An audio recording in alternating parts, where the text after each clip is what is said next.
after speculation for weeks, who would Penn State get to replace James Franklin? Could it be Kalen DeVore? Maybe could it be Brian Kelly after he got replaced from LSU?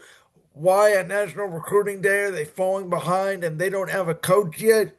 Well, they finally do, and it is Iowa State head coach Matt Campbell.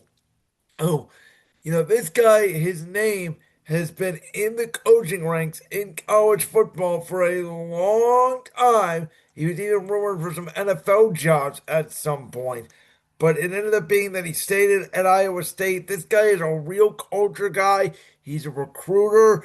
To me, he fits college football. I think he fits Penn State, and this is one hell of a good hire. Now, with that being said, I know Penn State fans, their expectations are high for this. But again, they have lost a lot of recruits. They are behind in the process, and it is hard. And I think that, Lane Kiffin is going to get this at LSU too. It's hard to build a college football program overnight. It's one of the reasons why I think North Carolina and Bill Belichick struggled this year with the transfer portal because you cannot just rebuild your roster overnight with the transfer portal in college football. Theoretically, you can, but this now is a culture sport, right? It's building a locker room, and as teams get more familiar with each other, they get more in the scheme. They play 2, 3, 4 years together. And that's why you're seeing Ohio State and even Indiana with Mendoza now in the second year with Kurt Zanetti being more dominant in the system. And the Big Ten, we already mentioned Ohio State and Indiana, that those are probably the two best teams in college football this year.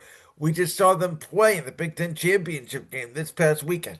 Well, not only that, but Michigan, yeah, sure, they don't have Jim Harbaugh anymore, but they're still, relative 15, 16 in the country. Same with USC and Lincoln Riley, who have gotten better every single year he's been there.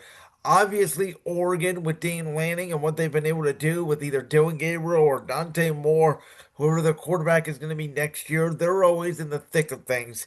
Michigan State now has a new head coach in Kane Fitzgerald. Again, I think same thing with Penn State. He's going to build that culture, but that's a blue blood program.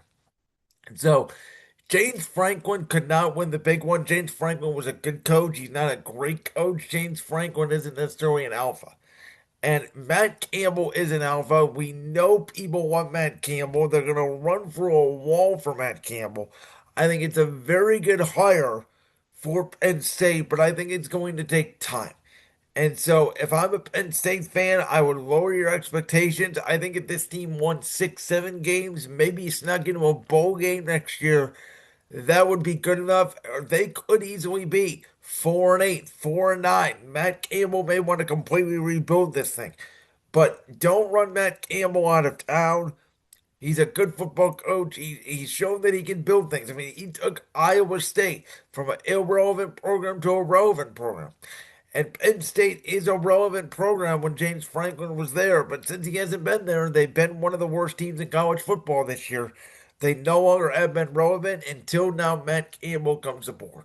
Like that clip from the Brands World podcast? If so, make sure you go down there and hit that subscribe button. While you're down there hitting the subscribe button, make sure to also hit the notification bell so you never miss another upload. And make sure you check out all the other clips from the Brands World podcast right here on YouTube.